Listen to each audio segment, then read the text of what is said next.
Kita puas hatilah bila guna perkhidmatan Dolby kat sini, sebab pakaian yang kita basuh tu memang bersih dan yang penting dia wangi.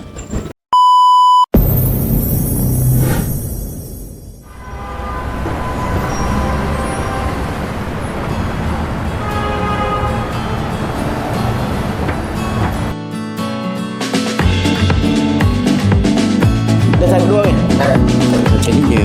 Dah. Senang je.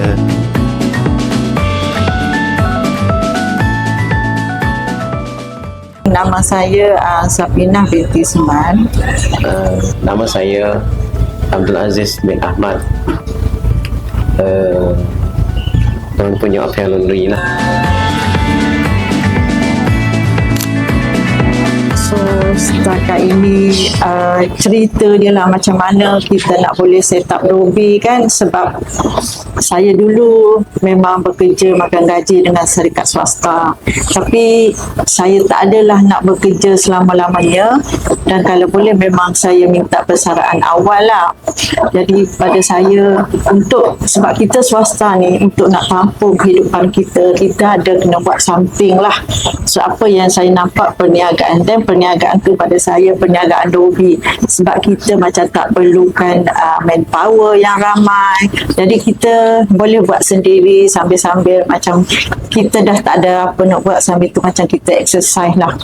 So setakat ni kita dah beroperasi lebih kurang 3 tahun lah. 3 tahun dah kita start menggunakan sabun Biofitrah ni dalam suku pertama tahun 2023, so sampai sekarang. Jadi kita boleh kekalkan guna sebab saya berpuas hati apa yang saya nak dengan bau dia apa semua kan, sebab itu yang penting pada saya. Dan apa yang, sebab saya pun memang basuh kat sini, jadi apa yang kita nak bau dia wangi tu, itu yang kita bagi kepada customer. Sebab kita nak puas hati, mesti customer kita pun berpuas hati dengan apa kualiti sabun yang kita guna lah, macam tu. And then sebab sebelum tu kita ada, masa kita mula-mula nak beli tu, kita ada try macam 1 atau 2, tetapi saya prefer kepada yang sekarang ni. Jadi walaupun harga tu orang kata reasonable lah dengan kualiti yang pihak Biofitrah bekalkan kepada kita. Jadi sekarang ini mungkin value added lah kepada kita. Jadi ramai customer setakat kita guna ni tak ada lagi yang komen tu, semua yang positif lah. Jadi dia orang suka dengan bau yang kita apa ni, yang sekarang ni lah, macam tu.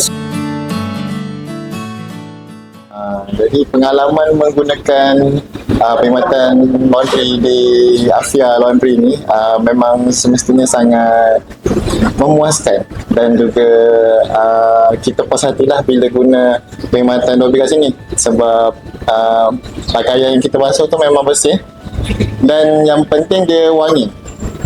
Memang sangat wangi. Kalau kita balik rumah, orang rumah pun akan cakap, bau apa ni wangi sangat ni, cuci kat mana? Lepas tu bila kita, contohlah kita basuh kita punya comforter kan, tapi kita tak guna terus, kita simpan, nanti 2-3 bulan lepas tu kita nak guna balik, cakap bau lagi lah. Memang bau wangi tu kekal, tahan lama. Jadi memang kalau saya pergi kat Dolby lain pun memang tak boleh lawan dengan bau yang kat sini. Sebab Dolby lain bau dia bau tak tahan lama. Tapi kalau kat sini memang bau dia tahan lama, dan juga sedap lah untuk kita bau kan, sebab dia harum dan wangi.